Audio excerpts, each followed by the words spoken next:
Praise the lord. ప్రియ దేవుని బిడ్డలారా, ప్రభువైన క్రీస్తు నామంలో మీ అందరికీ మా హృదయపూర్వకమైన వందనాలు తెలియపరుస్తూ ఉన్నాం. ప్రతిదినం ప్రభు వాగ్దానం అనే కార్యక్రమంలోనికి ప్రేమతో మిమ్మల్ని ఆహ్వానిస్తూ ఉన్నాం. దేవుని బిడ్డలారా, క్షేమంగా ఉన్నారా? ఈ ఉదయకాలం మీరు ప్రార్థించారా? ప్రతిరోజు ప్రార్థించండి, వాక్యం చదవండి. అనుదినం శ్రేష్టమైన ఈ వాగ్దానం మరి ప్రభు మనకు అనుగ్రహిస్తూ ఉండగా చక్కగా ప్రతిరోజు ఈ వాగ్దానాన్ని వీక్షించండి. అంతేకాక ఇప్పుడే లైక్ చేయండి. మీకు తెలిసిన మీ బంధువులు, ప్రియులు, స్నేహితులు అందరికీ కూడా ఈ వాగ్దానాన్ని ఇప్పుడే షేర్ చేయండి. మరి ఈ ఉదయకాల సమయం దేవుడు మనకు అనుగ్రహించిన శ్రేష్టమైన నూతన వాగ్దానాన్ని చదువుకుందాం. యెషయా గ్రంథం 9వ అధ్యాయం 3వ వచనము. నీవు జనమును విస్తరింపచేయుచున్నావు, వారి సంతోషమును వృద్ధిపరచుచున్నావు. కోత కాలమున మనుషులు సంతోషించున్నట్లు, దోపుడు సొమ్ము పంచుకొని వారు సంతోషించున్నట్లు వారు నీ సన్నిధిని సంతోషించుచున్నారు. ఆమెన్. హల్లెలూయా. దేవుని బిడ్డలారా, శ్రేష్టమైన వాగ్దానం ఉదయకాలం ప్రభు మనకు అనుగ్రహించారు. చదువుకున్నాం కదా. నీవు జనమును విస్తరింపచేయుచు ఉన్నావు, వారి సంతోషమును వృద్ధిపరచుచూ ఉన్నావు అని. కోతకాలమున మరి సంతోషించినట్లుగా, దోపుడు సొమ్మును పంచుకునేవారు సంతోషించినట్లుగా నీ సన్నిధిలో నీ జనులను నీవు సంతోషింపచేసేదవు అని ఉదయకాలం ప్రభు మనకి వాగ్దానం చేశారు.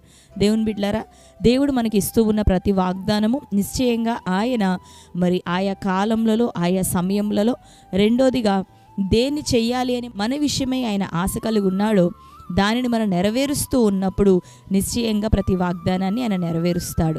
కండిషన్తో కూడిన వాగ్దానములు, మరి దేవుడు కాలం సంపూర్ణమైనప్పుడు జరిగించే వాగ్దానములు, ఇలా మరి మన జీవితంలో మనం ప్రభు ఆశిస్తున్న రీతిగా జీవించినప్పుడు నెరవేరే వాగ్దానాలు కూడా చాలా ఉంటాయి.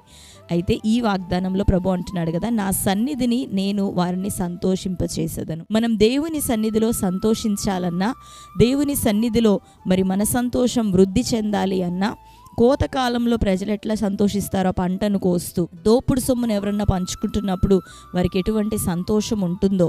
దోపుడు సొమ్ము అనగానే మరి యుద్ధం గురించి, యుద్ధంలో మరి జయించిన సైన్యం ఏ రీతిగా శత్రువుల సొమ్మును స్వాధీనపరుచుకుంటారు, అప్పుడు వారికి ఎటువంటి సంతోషం ఉంటుందో అట్టి సంతోషాన్ని ప్రభు మనకి ఇవ్వాలి అని అంటే ఆయన సన్నిధిలో మనం ఎలా జీవించాలి అంటే, ఒక చిన్న మరి ఉదాహరణగా అబ్రహాంతో ప్రభు మాట్లాడతాడు కదా, అబ్రహామా, నా సన్నిధిలో నడుచుచు నీవు నిందారహితుడివై ఉండుము అని. నిశ్చయంగా దేవుని బిడ్డలారా, దేవుని సన్నిధిలో ప్రజలముగా మనం ఆనందించాలి, సంతోషించాలి అంటే మొదటిగా ఆయన సన్నిధిలో మనం నిందారహితులమై జీవించాలి. అలాగనే అపోస్తలుడైన పౌలు కూడా అంటాడు, ప్రభు అట మనల్ని పరిశుద్ధులుగా జీవించడానికి కృపలో మనల్ని ఏర్పరచుకున్నాడంట.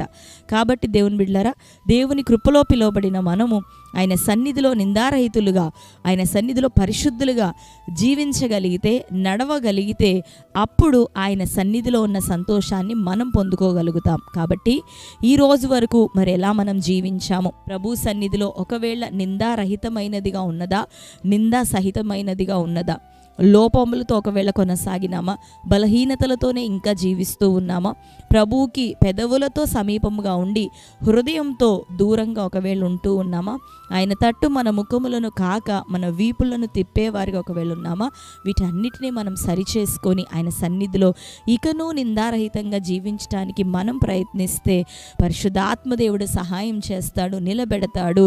తద్వారా దేవుడిచ్చే సంపూర్ణ సంతోషం, దోపుడు సొమ్ము పంచుకున్నటువంటి సంతోషాన్ని, కోతకాలంలో ప్రజలు పొందే సంతోషాన్ని, సంపూర్ణ సంతోషాన్ని, ఆశీర్వాదాన్ని దేవుడు మన జీవితాల్లో విస్తరింప చేయబోతున్నాడు, వృద్ధి చేయబోతున్నాడు.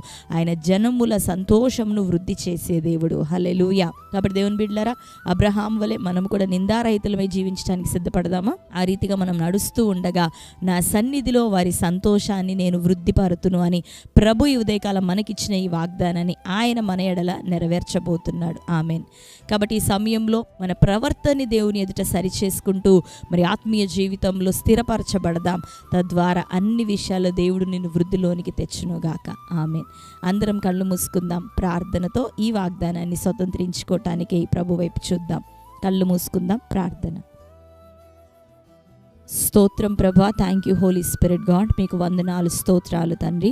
ఈ ఉదయకాల సమయం ప్రభా శ్రేష్టమైనటువంటి నీ వాగ్దానం చేత మా అందరితోనూ ప్రభా మీరు మాట్లాడుచున్నందుకు నీకు వందనాలయ్యా. అవును ప్రభా, నీ సన్నిధిలో మా సంతోషాన్ని స్థిరపరచుదునని అయ్యా. దోపుడు సొమ్ము నాటి సంతోషం ప్రభా, కోతకాలపు సంతోషం వంటి సంతోషము ప్రభా మాకు అనుగ్రహించునని సెలవిస్తున్నావు. నీ సన్నిధిలో మొదటిగా ఆత్మతో ప్రభా, ఆత్మలో ప్రభా మీతో సమాధానపడే కృపను మాకు అనుగ్రహించండి.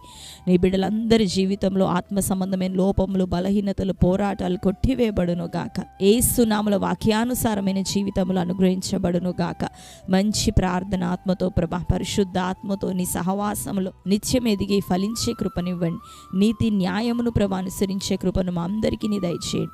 ఈ వాగ్దానం మేరకు అద్భుతమైన కార్యములు, వారి సంతోషం విస్తరించును గాక. జనముల సంతోషం వృద్ధిపరచబడును గాక. సంపూర్ణ దీవెనను ప్రభాని బిడ్డలకు అనుగ్రహించమని ప్రార్థిస్తూ ఈ దినం నానా విధమైనటువంటి ప్రభా గొడవలు, అసమాధానం, కోర్టు కేసులు, భూతగాథ, గర్భఫలం లేని స్థితి, వివాహము కాని స్థితి, నిరుద్యోగ స్థితి ప్రభా యేసుక్రీస్తు నామములో ప్రతి ఆటంకాలు కొట్టివేయబడును గాక. ఈ సంవత్సరం ప్రభా ప్రతి కీడిక వారి జీవితంలో తొలగిపోనట్లుగా నీ సన్నిధిలో నిందారహితంగా జీవించే కృపను ప్రతి బిడ్డకు దయచేయమని ప్రార్థిస్తున్నాం. ఈ ఉదయకాలం ప్రభా ఎవరెవరు నాయన ఏ ప్రత్యేకమైన ప్రార్థన అవసరతలు కోరుతున్నారు నీ బిడ్డలందరి జీవితంలో తండ్రి యేసు నామములో నీ కార్యాలు జరుగును గాక. నీ నామం మహిమపరచబడినట్లుగా వారి కార్యములను ప్రభా మీరు సఫలం చేయమని వేడుకుంటున్నాం. ప్రతి అక్కరు నీ బిడ్డల విషయమే తీర్చమని ప్రార్థిస్తూ ఈ దినం బర్త్డే, మ్యారేజ్, యానివర్సరీ సెలబ్రేట్ చేసుకున్న ప్రియ బిడ్డలందరినీ దర్శించండి అయ్యా. వారి జీవితంలోనూ తండ్రి ప్రతి విధమైనటువంటి వాగ్దానంలో యేసుక్రీస్తు శక్తిగల నామం నెరవేరును గాక. సంవత్సరం నీ దయా కిరీటం వారికి ధరింపచేసినందుకు నీకు వందనాలు. వారందరినీ మీ చేతులకు అప్పగిస్తూ ఈ దినం సంతోషంతో, ఆశీర్వాదంతో, ప్రార్థనాపూర్వకంగా నీ సన్నిధి గడిపే కృపను వారికి అనుగ్రహించండి. బ్లెస్డ్ డేగా ఈ దినాన్ని వారికి అనుగ్రహించమని బిడ్డలందరినీ మీ చేతులకు అప్పగిస్తూ యేసు నామంలో ప్రార్థించి పొంది ఉంటున్నాం తండ్రి. ఆమెన్. Praise the Lord. దేవుని బిడ్డలారా, చక్కటి వాగ్దానం కనుక మరొకసారి వాగ్దానాన్ని వినండి, ధ్యానించండి. శ్రేష్టమైన రీతిలో దేవుడు మనందరినీ మాట్లాడి ఆ ప్రకారం జీవింపచేసి బలంగా ఆశీర్వదించబోతున్నాడు. ఇప్పుడే లైక్ చేయండి. మీకు తెలిసిన మీ బంధువులు, ప్రియులందరికీ కూడా ఇప్పుడే ఈ వాగ్దానాన్ని షేర్ చేయండి. అంతేకాకుండా క్రొత్తగా ఎవరైనా ఈ వాగ్దానాన్ని ఈరోజే చూస్తున్న వారు ఉన్నట్లయితే పాస్టర్ టి రాజు అని యూట్యూబ్ ఛానల్ ఇప్పుడే మీరు సబ్స్క్రైబ్ చేసుకోండి. బెల్ ఐకాన్ క్లిక్ చేసి ఆల్లో ఉంచండి. రెగ్యులర్గా నోటిఫికేషన్స్ వస్తూ ఉంటాయి, మీరు ఫాలో అవుతూ ఉండండి. మీ అందరి కొరకు మేము ప్రార్థిస్తూ ఉన్నాం. దేవుడు మిమ్ములను, మీ కుటుంబాలను సమృద్ధిగా దీవించి ఆశీర్వదించును గాక. God bless you.